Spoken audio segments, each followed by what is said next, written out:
Yeah. I guess I Justin really. Timberlake was right. Facebook is much cleaner. Yes, it is. Yeah. I I guess Justin really. Timberlake was Oh, right. hello. Facebook is much cleaner. Um, Oh, wow. mute. Wow. That didn't go over that well whenever I played it during the game the other night. I was pissed. Really? Like, nobody really reacted. It was even an enthusiastic one, and he went, wow! It was amazing, but then no one really reacted to it. People just don't get our humor.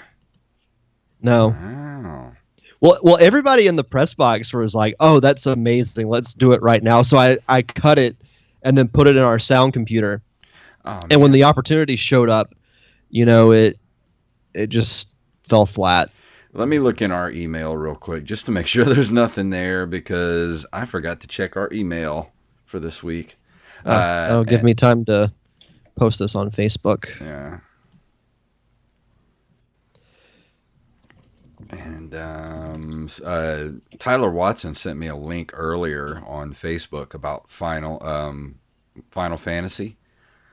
And Oh, God. I haven't watched it yet. I was supposed to watch it this afternoon, but I haven't had 5 free freaking minutes to myself, man. Ugh. Really? Yeah, I've kind of been in the same boat. I had work from like 9 to 4, and I was supposed to do an episode of my show today at 5, but one of the guys like at the last minute had something come up and couldn't make it, so we decided to push it back till another time, and then I've just been playing Pocky and Rocky for the last little bit. That and awesome. Just doing stuff around the house. Well, I'm good to go. No emails, so get on it, people. Send us some emails. Damn it. All right, I've got all the news pulled up, so Okay. I am ready when you are. All right. And it's shared on Facebook. I better make sure that all the music is turned up, and it is not. So good thing I checked that, or I would have hit the button and nothing would have happened. That would have been awesome. And I will retweet that as well. All right. I have everything is good to go if you are. Yep. All right. Here we go. 3, 2. Oop, let me bring up the thing I got to read. Okay, here we go. Now we're good. 3, 2, 1.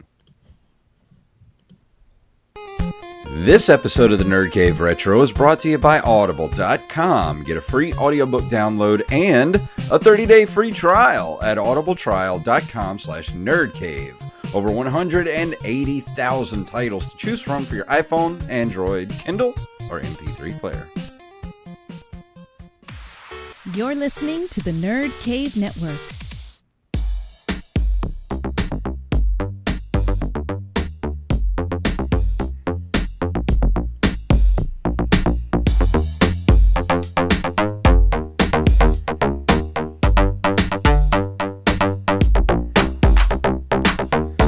Greetings, programs, and welcome back to another episode of the Nerd Cave Retro Show. My name is Jason Robbins. And I'm Derek Diamond. Ooh, and our OBS is going nuts right now. I'm like watching you flicker all over the place, and I don't know what that's about. It's probably my shoddy internet. Weird. It hasn't been working quite right over the last couple of days. I think it might be. And it my always OBS, seems to do that though. whenever we do the show. Because I know this is technical stuff and people don't care, but I'm looking right at your Skype window and it looks fine.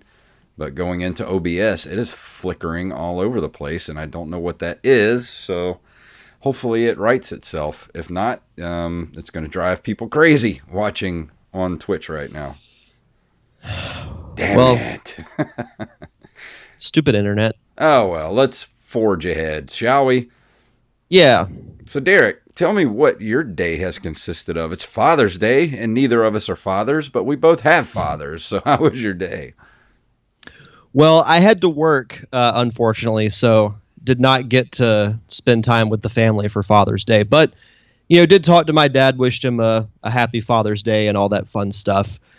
It's been actually a very, very busy week for me. You know, we've hit the halfway point of baseball season today, so it's all downhill from here. So That's just cool. counting down the days until the end of August.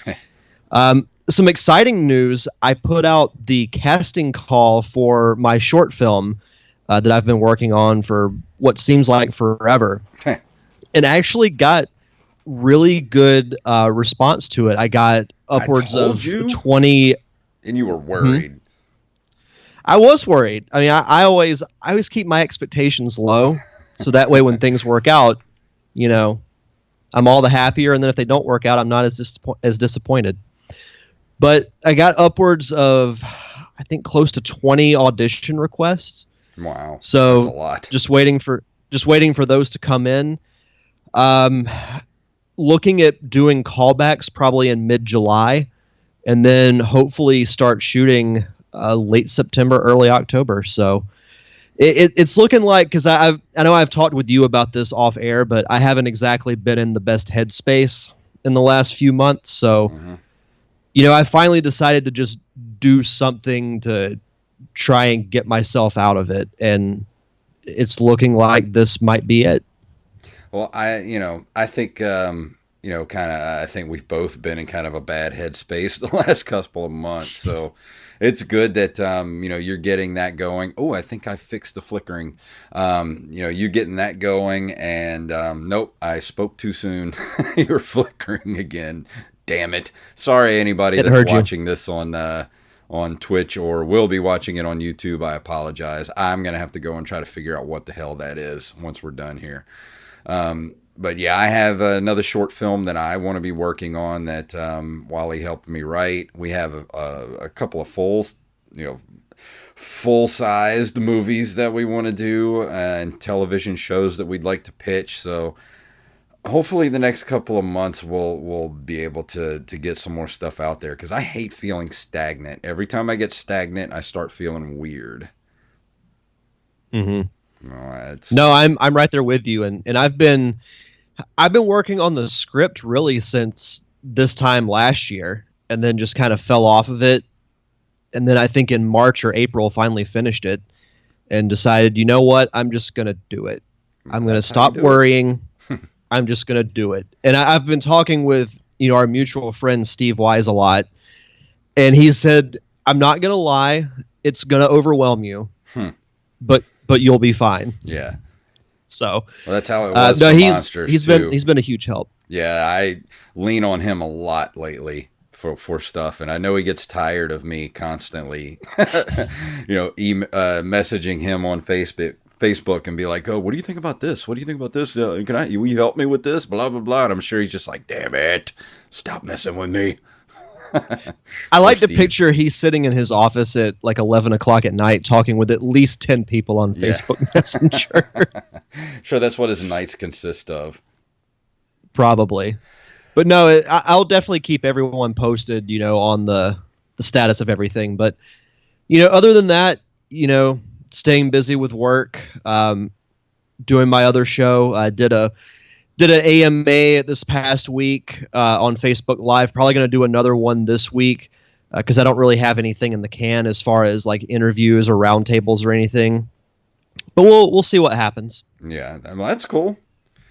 As far as my day, I went to GameStop today for the first time in forever. I knew my mistake. Because I've been in GameStop a couple times over the last few years, and it got to the point where I just didn't even want to walk in the place, because as soon as you walk in, it's like, they're like leeches. They're like, "Can I get you anything? Can you want anything? You want to put $5 down or something? You want to pre-order this? You want to pre-order that?" I'm like, "No, I just want to move on, look around, leave me alone." So I just stopped going in there, and I probably haven't spent any money in GameStop. I'd say in at least 5 years at minimum that I've spent any money in GameStop. So today was the release of Flashback. So I wanted to see if anywhere had a physical copy of it, because I wanted a physical copy. I went to Target. They didn't have it. And right next door is Target. So I went into Target. And of course, there's a lot of people in there, but there's only one person working the register.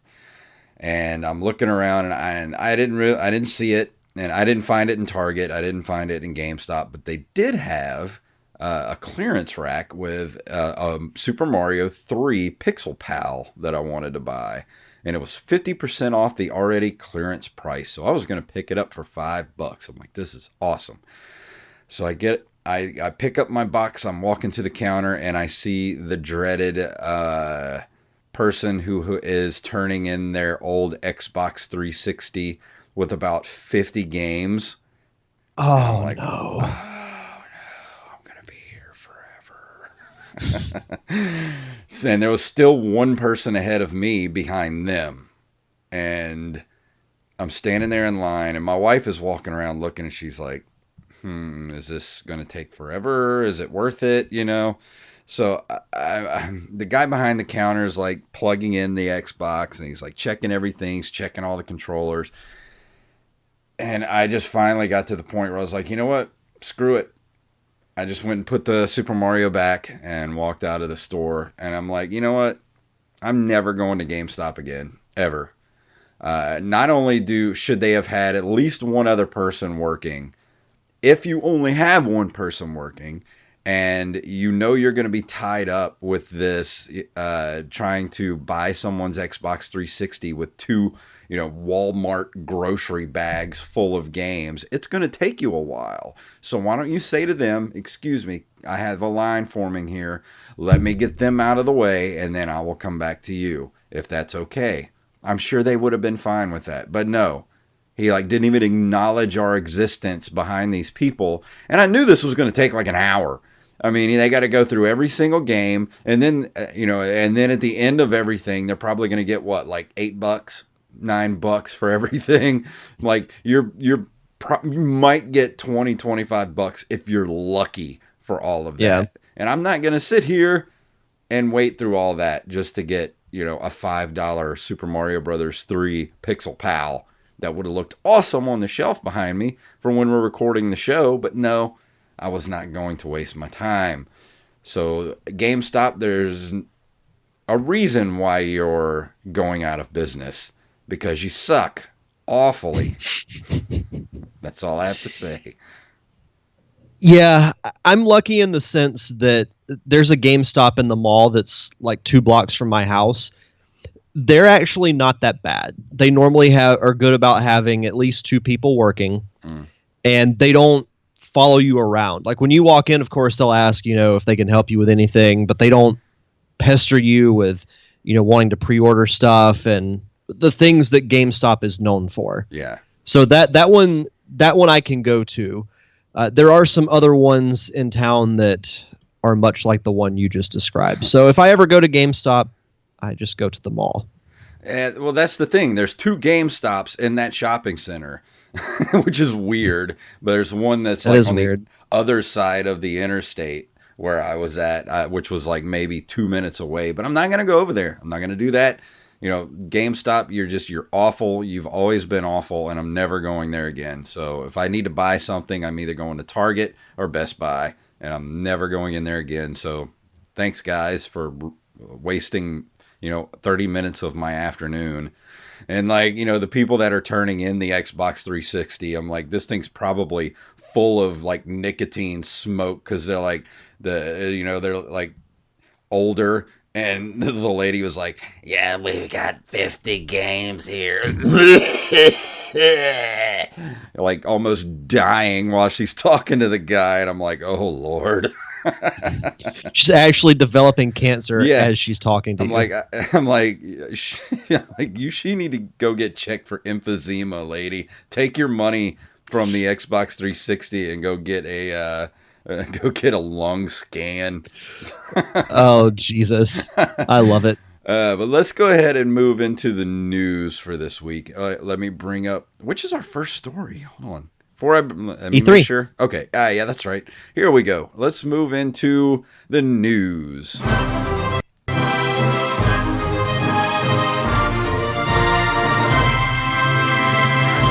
This is on Kotaku.com. This was everything that Nintendo showed at E3 2018. They closed it out on what was that, Tuesday? that they had their thing. Got a couple anticipated ports. Fortnite and Hollow Knight are coming to the Switch, which is cool because the Fortnite is actually going to be able to cross-play with Xbox One players, which I think is really awesome. Of course, Sony said no to that, but we might get into that in a little bit. I want to know what your opinion on that is. Super Mario Party is coming as a group of 4 people. Laying 2 Switches on the table and rearranging them and using both screens to do Super Mario Party, which that's going to be kind of cool. We also had Xenoblade Chronicles 2 is getting some DLC. Fire Emblem is coming out probably next year in it says coming spring 2019. I never played any of the Fire Emblem stuff. Have you ever played that? I have not. See, like I said, Hollow Knight is coming out on Switch today, so that was out earlier this week. And the big one coming out this year, Super Smash Brothers, is coming out later this year. They showed the full roster, and it's about 50 or 60 different players that are going to be in there. They didn't show anything from Metroid, which was kind of odd to me. They did show a Splatoon 2 Octo expansion. It is actually out as of earlier this week.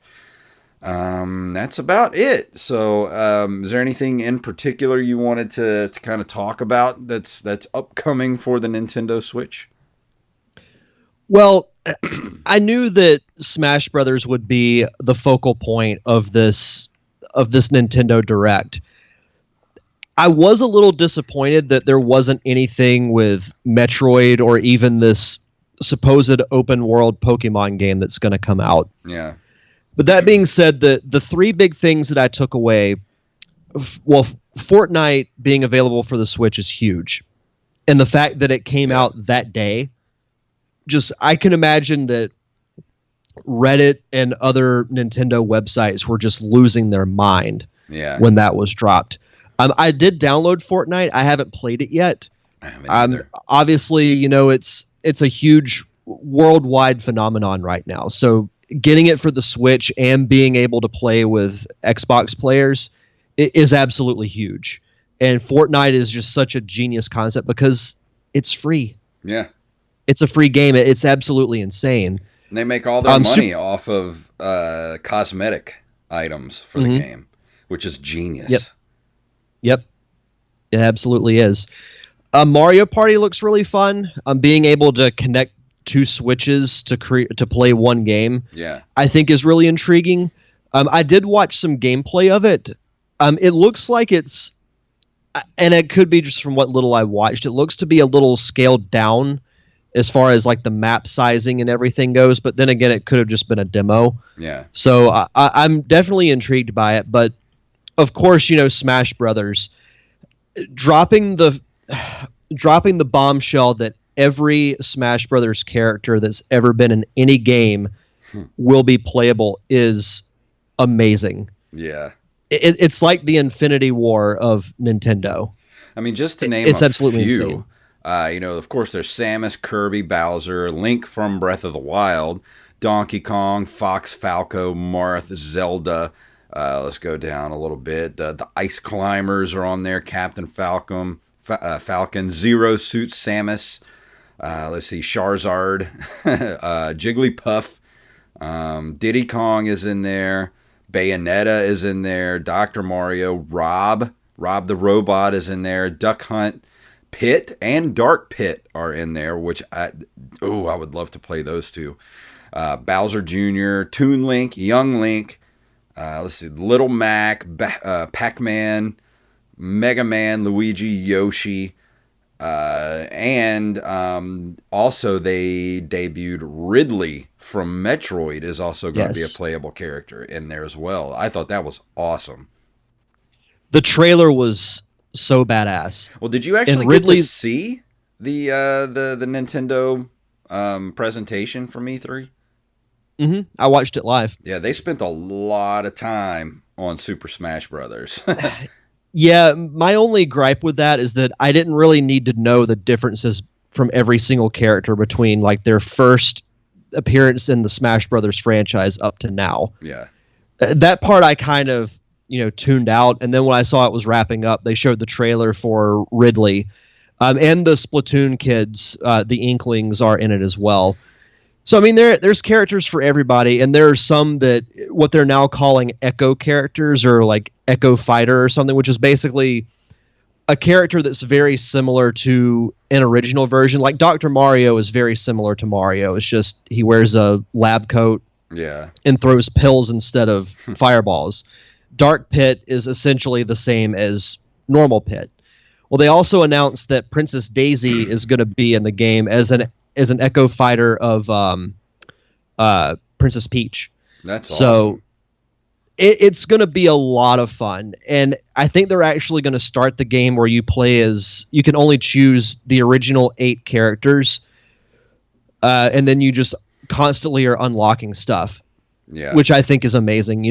And the game comes out December 7th of this year. So that's going to be the big holiday release for the Switch, and I think it's absolutely perfect. I will be getting this opening day, and you probably will not hear from me for a while because I will be playing it constantly. I'm definitely going to ask for this for Christmas this year. I mean, I tell my wife, I don't want anything else. Just give me Super Smash Brothers, and I'll be cool. You'll love it. You'll absolutely love it. And then, I'm excited about the Splatoon stuff, too. They released a couple of new amiibos, which I'll have to pick up at some point. What RPG was it that they announced? It wasn't Hollow Knight. There was another game. We've talked about it before. I don't remember. I think it's called Octo something. It's basically like a 16-bit looking RPG.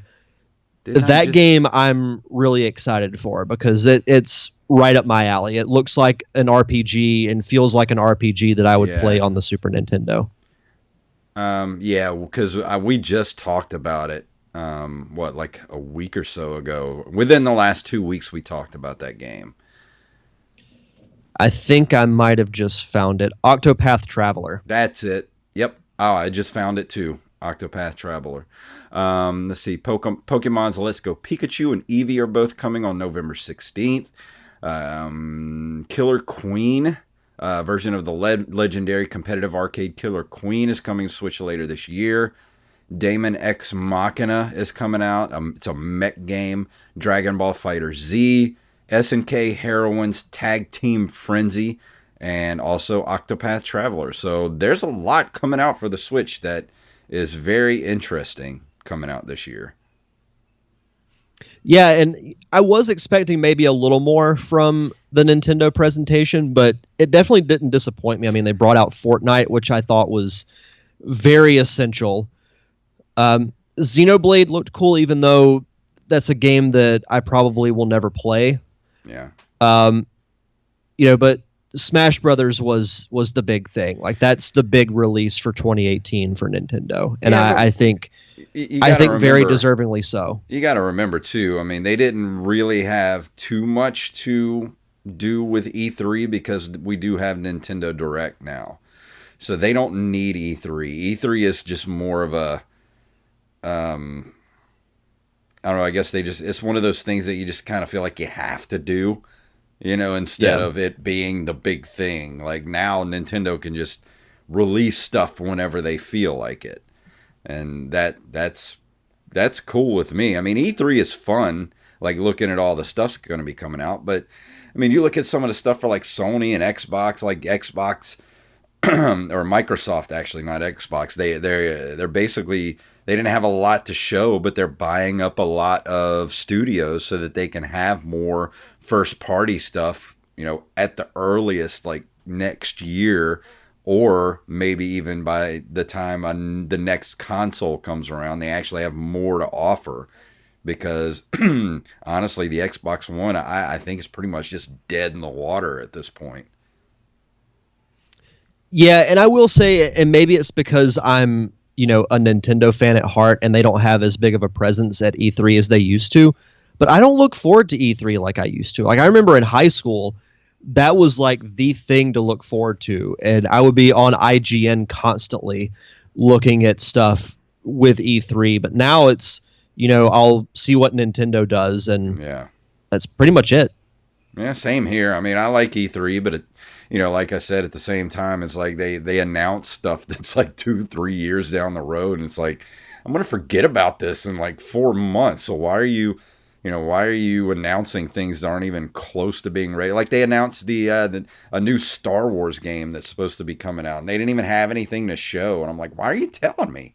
Surprise me in a year with like some gameplay or something, but don't sit there and go, yeah, we got a great idea for a Star Wars game that's going to be coming in 2021. Like, okay, whatever. Yeah. I don't care.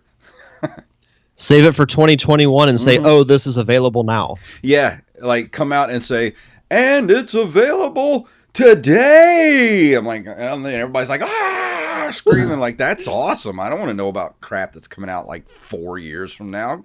Get on with all that. Yeah. Well, our new next story comes to us from TechCrunch.com. Playmaji, hopefully I'm pronouncing that correctly, is looking to bring its modular retro gaming console to market. I feel like we talk about a story like this every week where somebody's wanting to break out a retro gaming console. Mm-hmm. But tucked away in a far corner of the West Pavilion of the Los Angeles Convention Center among the independent game developers showcased by Indiecade during E3 is a small booth demonstrating the latest Polymega hardware. Excuse me, a device that's billing itself as the NES Classic for every old-school game released on every old-school gaming platform. The company that's making the device first debuted last year as Retroblocks, and while its name has changed, it's now called Playmaji, and its hardware has gotten more refined, the vision remains very much the same. I'm not going to lie, I've never heard of Playmaji, Retroblocks, anything that has to do with this. Yeah, the only thing I've heard of, there's stuff like the Hyperkin stuff and things of that nature. I mean, this looks cool. Like they have sort of like a mock-up of it, and it's really kind of interesting looking. Like it's kind of hard to describe. You just have to go to TechCrunch and look at the article for it. It's sort of like how would you even describe this? There's like a CD player on the bottom, which you would play your PlayStation stuff with. And then right up above that looks like, from the controller ports, it looks like something Sega. And the one up, like maybe the Sega Genesis. And the one up above that looks sort of like, that looks like a Nintendo 64 module. Kind of. And then the one up above that is a PlayStation, looks like. And then above that is a Nintendo. No, that looks like a Super Nintendo. And the one above that is Nintendo. And I'm not sure where you would actually play the games. Like where you would actually plug the games in. Do you see anything? Well, it looks like you take each of the modules out. And on the top of them is where you would put the cartridges. So yeah, what I'm looking at here, case, yeah, I'm looking at the different pictures here. You kind of pull the. Oh, okay, I see how it works now. So each module is connected to that little what looks like a CD player on the very bottom, and each module you dock with that. And each module is either the Super Nintendo, the Nintendo, Sega Genesis, or PlayStation. And I guess you kind of switch them out as you want to play each one, which would actually be kind of cool. Yeah, I'm looking at the little print on each. Basically, I mean, I would call it a controller dock. It actually says what controllers work on each dock, which is actually really cool.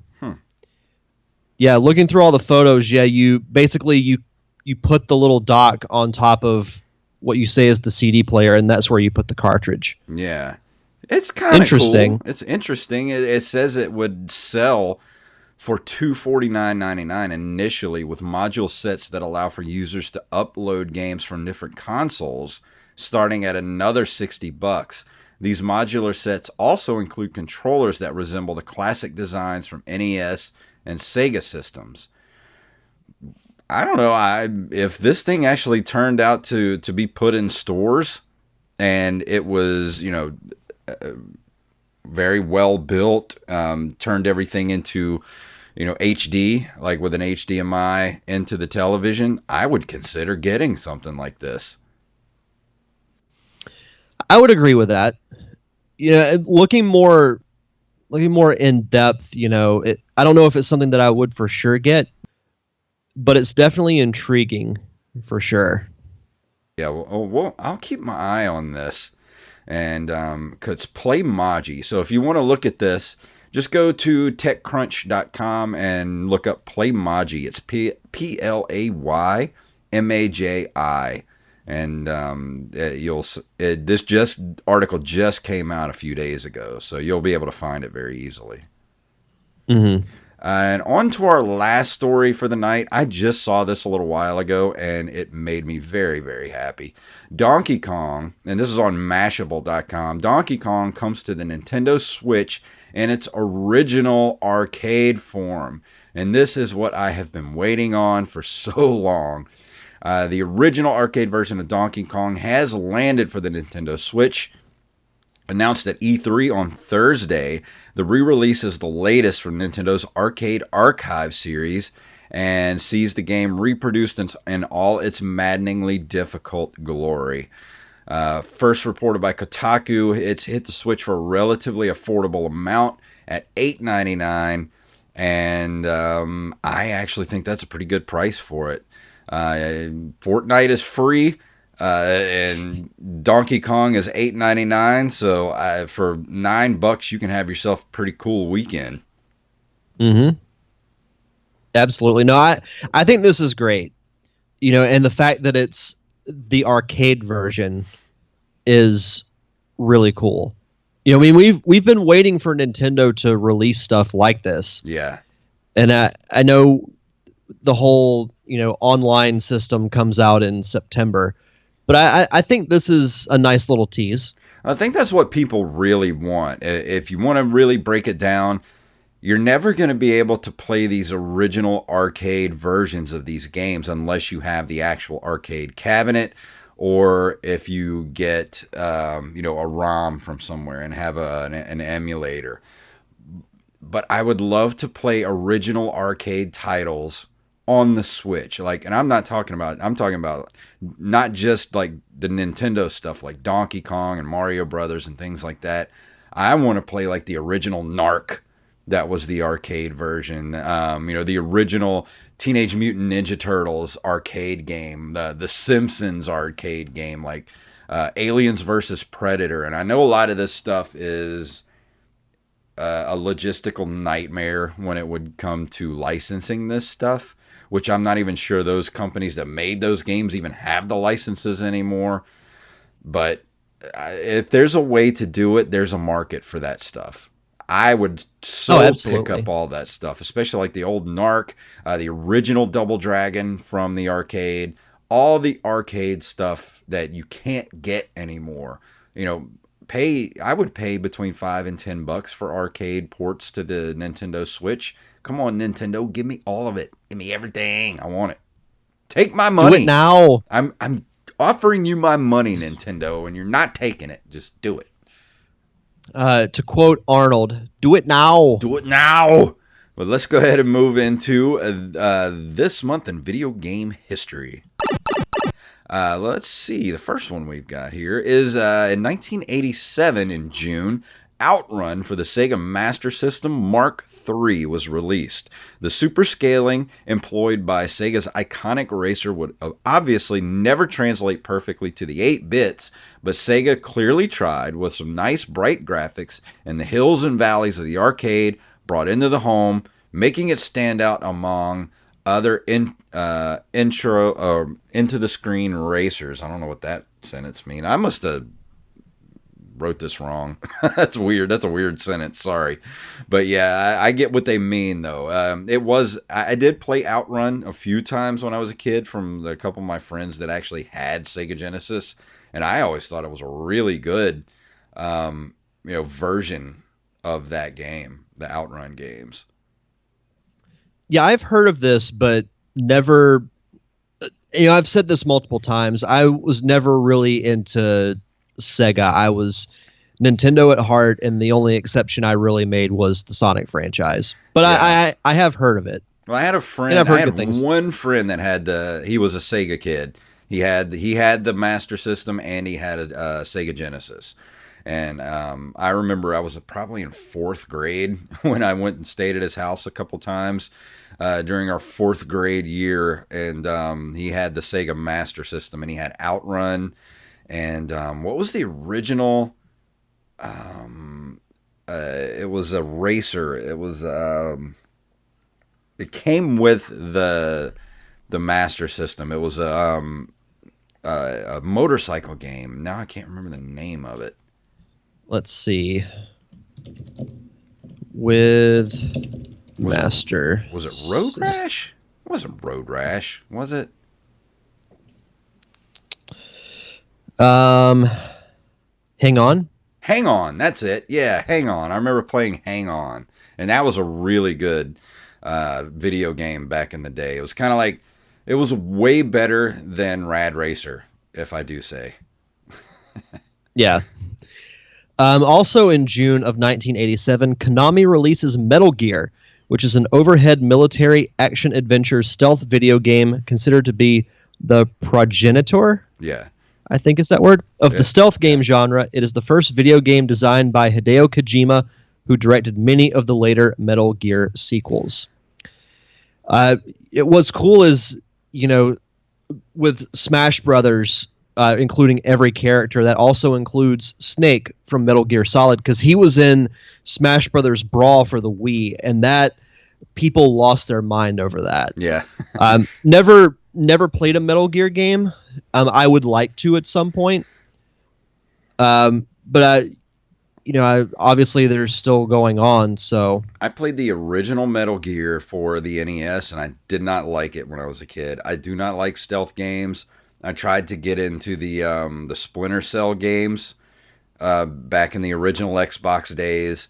I tried to get into Assassin's Creed in the 360 era, and I just can't do it. I hate stealth games. I can't get into them at all. They can be very boring. Well, I just don't have the patience for it. I'm a run and gun type of guy. Give me, give me Halo. Give me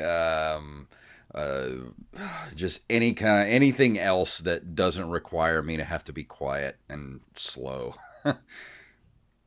So would you say that you're the Leroy Jenkins of stealth games? I am so Leroy Jenkins. That's why I used to get kicked out of guilds all the time when I played WoW back in the day, because I had no patience for people and waiting, and like we'd go do raids and we would just sit and do nothing for like an hour waiting for to attack something, and I would just get bored and just go running through everything and then wipe the whole raid. So I would get kicked out of guilds all the time.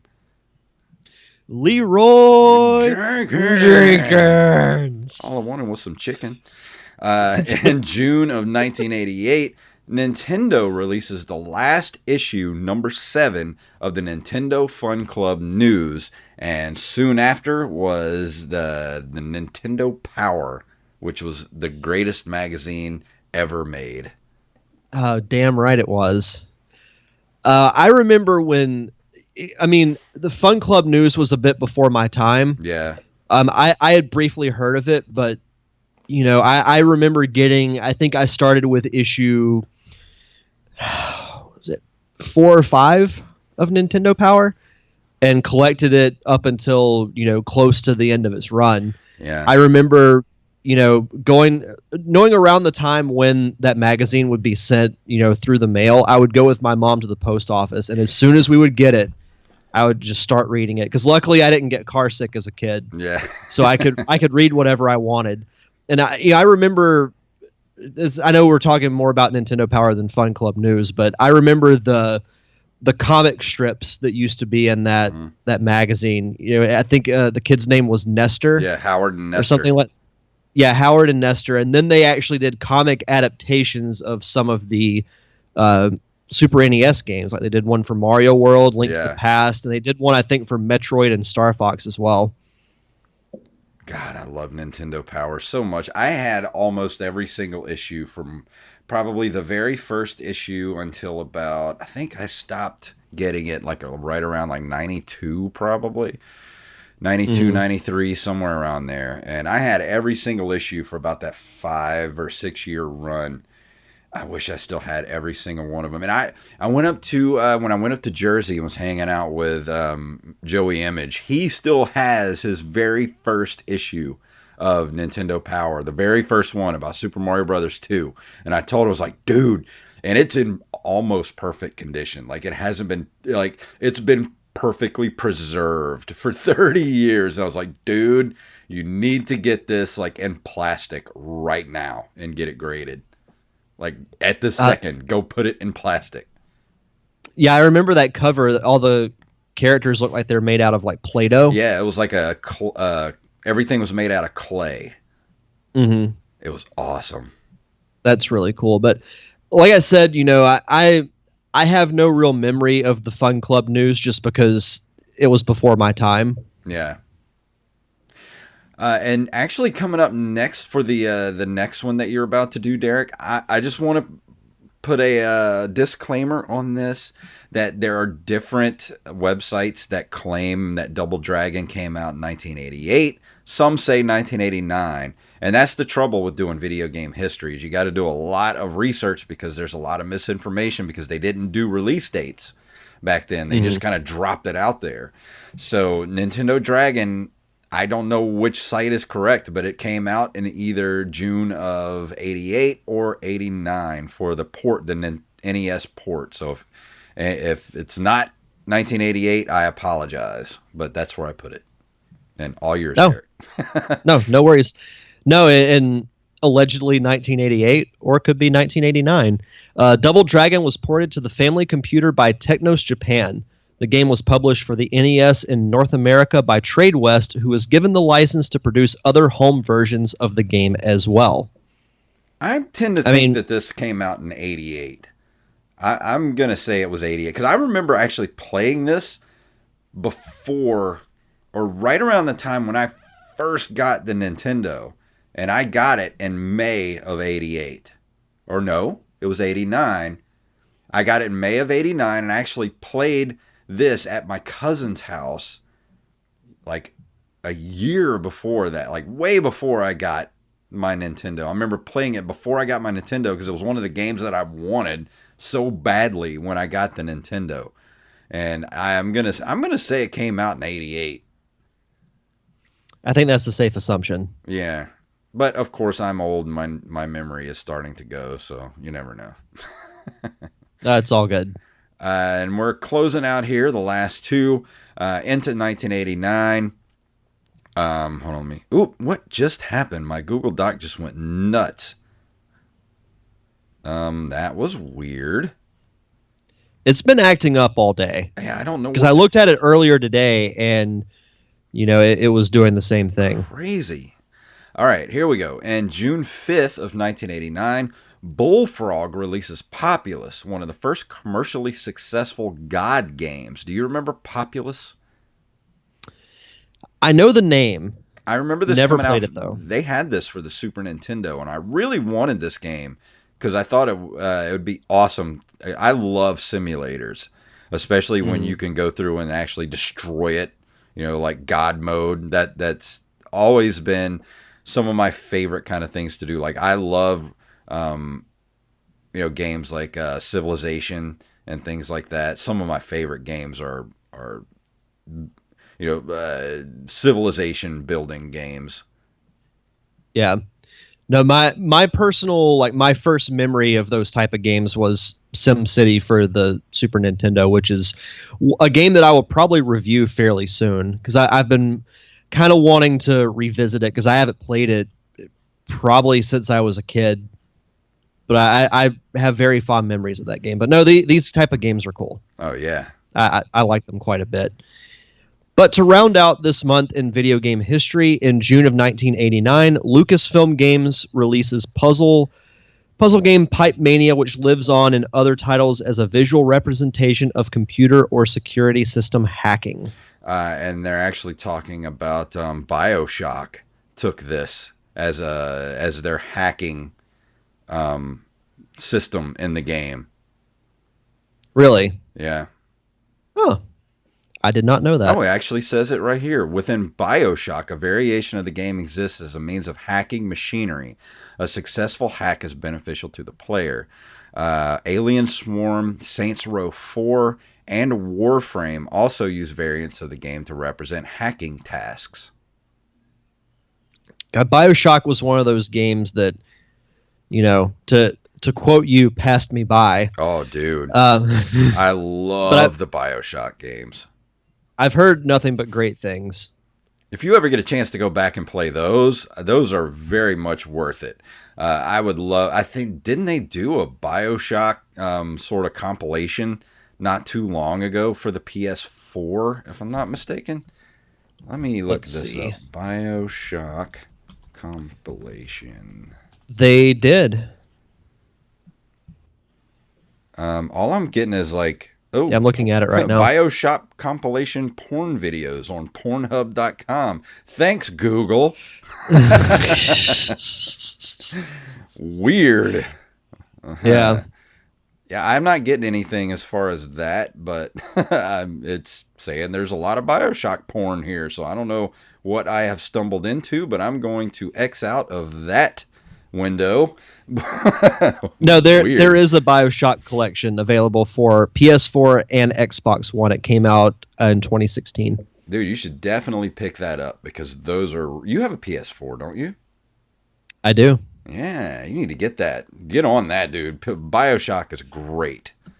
I haven't turned on my PS4 probably since December. I haven't either. I almost bought today at Target. I almost bought Resident Evil Revelations. They had it on a clearance rack for $10 for the PS4, and I was gonna get it, but the Blu-ray, the CD was loose inside the pack, so I was like, no, I'm not getting that because I won't be able to return it if it's broken. Yeah. So I let it go. I was like, yeah, I don't need that. That's good stuff. What is going on? Let me reopen this. Hold on just a second. Something is going crazy with the Google Docs tonight. And if you're watching on Twitch, like Derek looks like he's max headrooming in the little box there. I don't know what's going on with the internet tonight, but sun flares, you need to stop. Yeah. Well, while you pull up your Google Docs, okay. I'll tell everyone about books. Sounds so good. For you, the listeners of the Nerd Cave Retro podcast, Audible is offering a free audiobook download with a free 30-day trial to give you the opportunity to check out their service. And just to make sure I get the title right, let me pull up the app real quick. The book I've been listening to is The Actor's Life, a survival guide by Jenna Fisher, who you most know as Pam from The Office. It's a really good book. It's about her life story as well as some of the struggles that you'll more than likely have to go through to make it in the acting business. So if you're into that kind of stuff, definitely check it out. But they've got Star Wars books. They've got fiction, nonfiction, sci-fi, romance. They have multiple gaming books from Halo, World of Warcraft, Gears of War, Mass Effect. Really any genre you can think of, Audible's got it. And it's free. It's the best four-letter word in the dictionary and in human vocabulary. So if you want to do that, go to audibletrial.com/nerdcave. Again, that's audibletrial.com/nerdcave for your free audiobook download and 30-day free trial. And tonight's review is...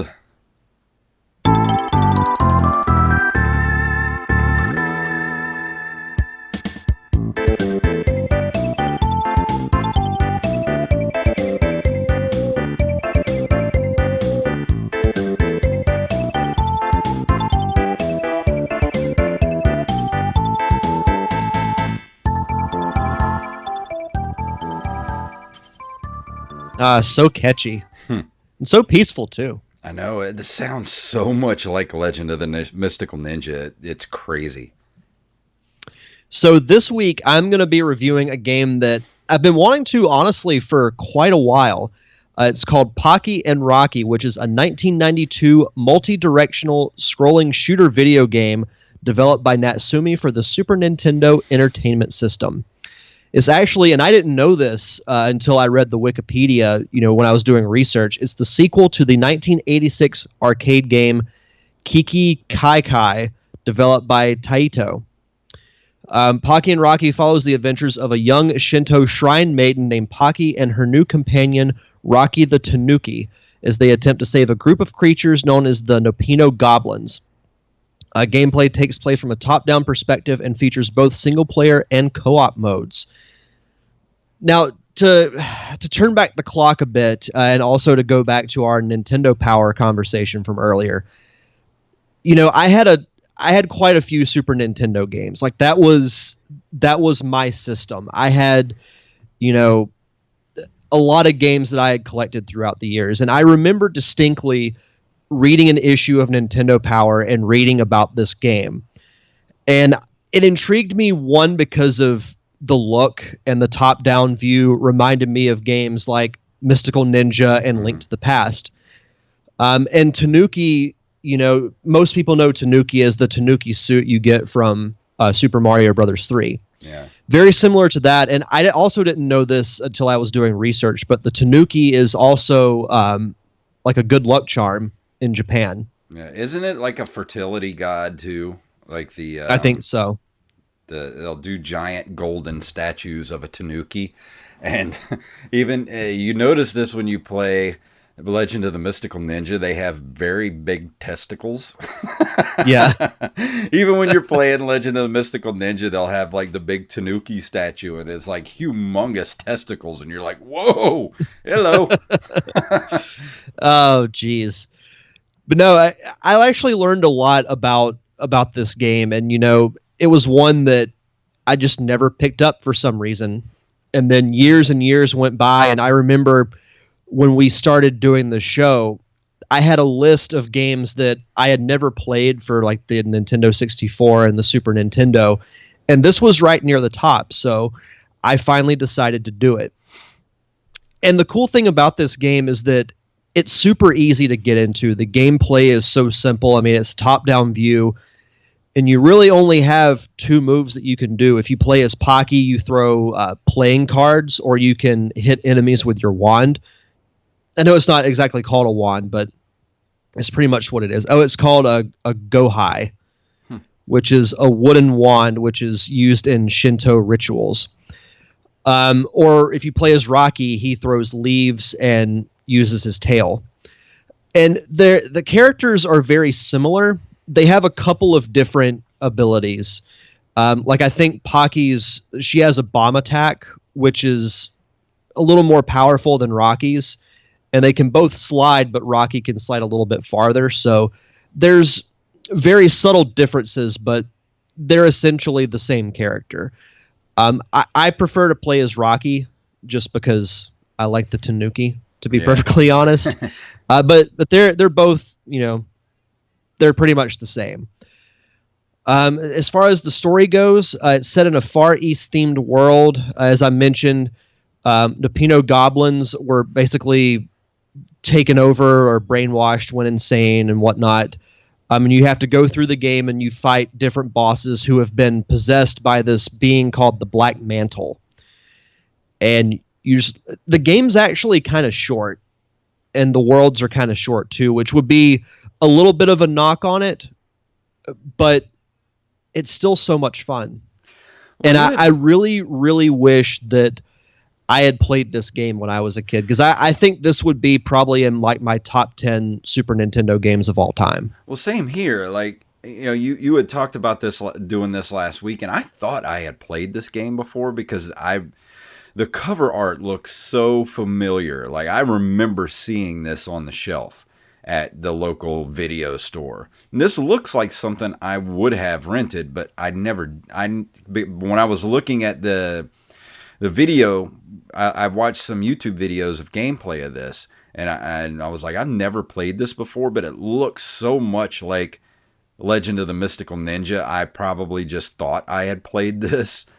But I want to get a copy of this because this would have been something I would have really enjoyed. As much as I love Legend of Mystical Ninja and it's one of my favorite games for the Super Nintendo, I have to have this because it's so closely related to it. Yeah. I've been looking for a physical copy as well.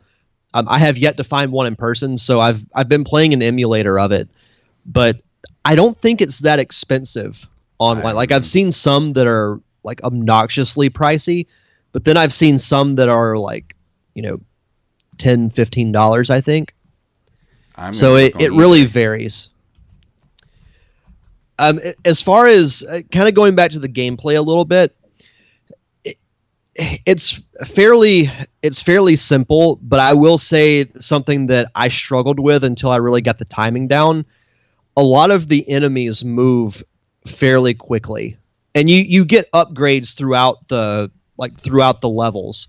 So like if you collect this power up and you're playing like say as Rocky, for example, and you throw just one leaf, but you can hold, the button down to just rapid fire. Yeah. But if you get an upgrade, you'll shoot 2 leaves that go in a diagonal pattern. Then if you get another upgrade, you throw fireballs. So you do get upgrades and, health replenish throughout the levels, even though it can get a little stingy with the health refresh as you go on later on in the game. Excuse me. But, this is just such a simple game to pick up. It's even kind of addictive in a way, just because, I haven't sat down that many times to play it, but the times that I have, I play it for at least an hour. See, it's pretty insane. I'm looking here on eBay, and it's hard to find just a copy of this. There's one here, Pocky Rocky Super Nintendo 93 SNES original game cartridge, $119.99 for buy it now. And there's one here. I see one here for $10.99 buy it now. So I don't know why there's like such a huge jump in the prices. I don't really because a lot of them on here are complete in box, and it's almost $500. Jesus Christ! Wow, crazy! I didn't think it was that rare of a game. Yeah, I'm seeing a cartridge for $25, Pocky and Rocky 2 in box for $530. Whoa. Yeah, I don't know about that. No thanks. Then I'm seeing Pocky and Rocky with the original instruction manual for $200. The game with box for $275, and then cartridge for $25. Wow. So it really varies. Like I think it's going to have to be one of those situations where I just happen to run into it in person. Yeah. And then just see how much it is what it's going to take. But I would love to get a copy of this game. I really want to play the sequel once I beat the original. We were talking before we started actually going live. I'm at the final boss, or I'm getting close to the final boss, but I haven't quite beat it yet. But it's a really, really fun game. Like all the praise that I remember reading about it when I was a kid and even now, to me is well deserved because it's got catchy music, it's got bright, colorful graphics. It looks like pure 100% SNES. Yeah. That was my first thought looking at the video for this game. I'm like, man, this is what I remember best about the Super Nintendo. Mm-hmm. And I keep emphasizing, but the simple gameplay, it's literally you can pick it up and within a minute or so, you've got the gameplay down. So is there any sort of like RPG element to it like there was with Mystical Ninja? I would say no. I mean, with Mystical Ninja, I think it just makes me think of it more in the graphical sense. But I've only briefly played Mystical Ninja, but to me, it doesn't really have that RPG feel to it, because it's pretty much you beat a level, you watch a cutscene, and then you go through another level, watch another cutscene, and so on and so forth. So to me, there's not really like an RPG or a collectible type element to it. It's pretty straightforward, but it's still fun though. I'm definitely going to keep an eye out for a copy of this, because this looks so much like Legend of Mystical Ninja. I have to have it. Like, I love that game so much, I have to have this just because it looks like it. Like, that's how much I love that game. Well, looking at the reception and actually an award it got from 1993 from Electronic Gaming Monthly, it got the Best Game Duo of the Year. Wow. GamePro gave it 4.9 out of 5. Nintendo Power 3.5 out of 5. Superpower 87 out of 100. So it was pretty well praised, and I think well deservedly so, because from a graphical standpoint, it looked really good and really smooth for the Super Nintendo. Gameplay was great soundtrack, adorable characters. So what's not to like about it? And obviously there were 2 sequels, Pocky and Rocky 2, which I hope to play soon after I beat Pocky and Rocky 1. Then the second sequel was Pocky and Rocky with Becky for the Game Boy Advance. And then UFO Interactive Games later released a spiritual successor called Heavenly Guardian, which was released for the PlayStation 2 and the Wii. I don't remember that. Any other comments on this game? No, not really. I mean, how long would you say this game is to play it from beginning to end? Well, I've watched videos where some have beat it in less than an hour. Now, to me, it was a little more challenging than that. Now, is there a save feature, or I don't believe so. Okay. I don't remember seeing one, to be honest. Maybe why can't I think of words tonight? My brain's starting to shut down. I apologize. Code, like a code-based saving system. Let's see. So the thing is, I didn't really look through the menu, so I couldn't, because whenever I use an emulator, I always just create a save point and then just pick up from there. But I don't remember actually seeing one, if I'm being honest. And I hate when I start getting tired like this and I can't think of words, and then I'm going to go back and listen to this episode tomorrow, and I'm going to be like, you're such an idiot. Talking about myself. I'm like, oh no, God. No, it's all good. They're just words. Use them. But I guess to wrap up my review, I will say, to go off what I said earlier, I wish I had played this game as a kid. Yeah. Because I have zero doubt that this would be top 10 Super Nintendo game of all time for me, possibly bordering on the top 5. Wow. Like it's that fun. I would give it a solid 8.5.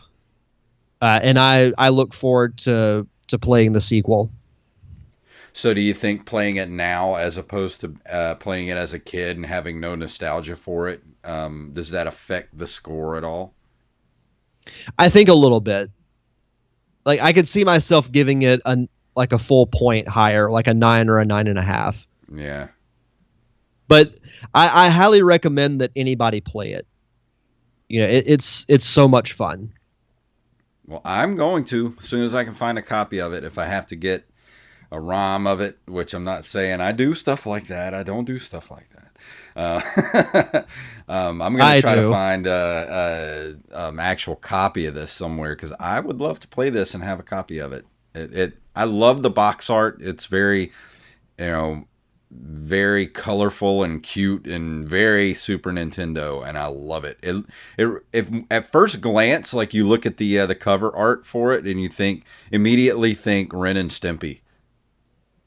Yeah, Ren and Stimpy, or some type of Nickelodeon or like Warner Brothers cartoon from the 90s. Yeah.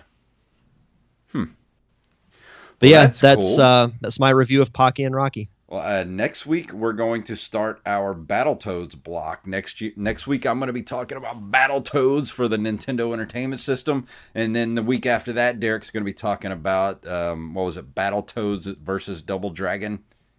Mm-hmm.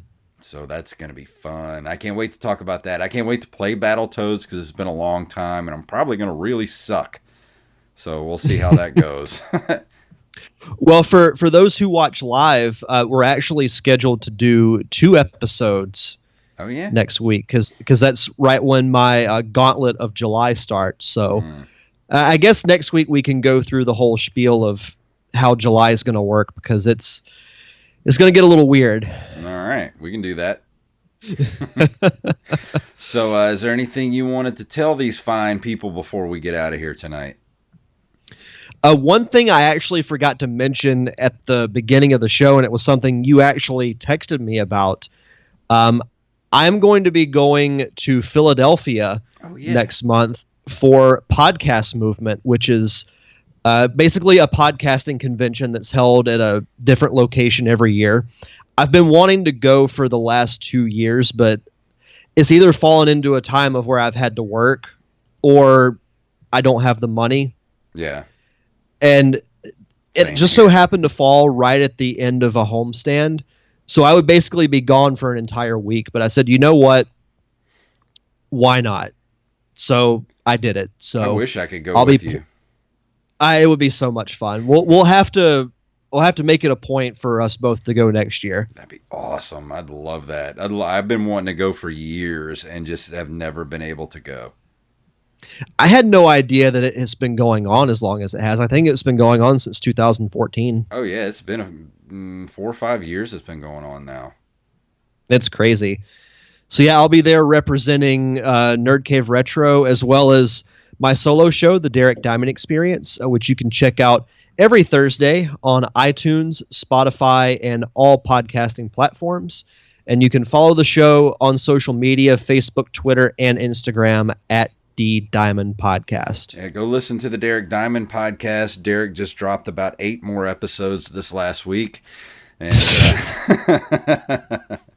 trying to keep up with him is like trying to keep up with, I don't know, who puts out a lot of podcasts. Probably Kevin Smith. Yeah. Even though I do not in no way deserve to be even mentioned in the same category as him.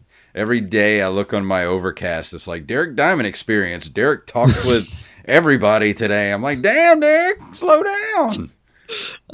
Give me a chance. I wish to that were the case. And go check out Pop Culture Palette over at PCP Show and PCPRadio.com. Go listen to that. And we didn't have a new episode this week. It's our off week, but we will return this week with a new episode. And so go listen to the old episode before the new one drops at PCPRadio.com. So, Derek, anything else before we go? I don't think so. All right, well, let me go ahead and play this here. And if you would like to email us, you can email us at nerdcaveretro@gmail.com. We're at nerdcaveretro.com, and we're on Instagram and Twitter at nerdcaveretro. You can follow us individually at jfunktastic and at Derek_Diamond. And we're on Facebook at facebook.com/nerdcaveretro. So, Derek, please tell them what it's all about. Excuse me, princess.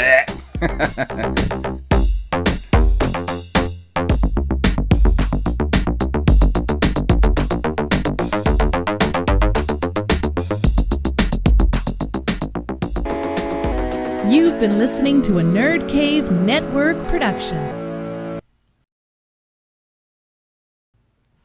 Well, that was a fun episode. Yeah.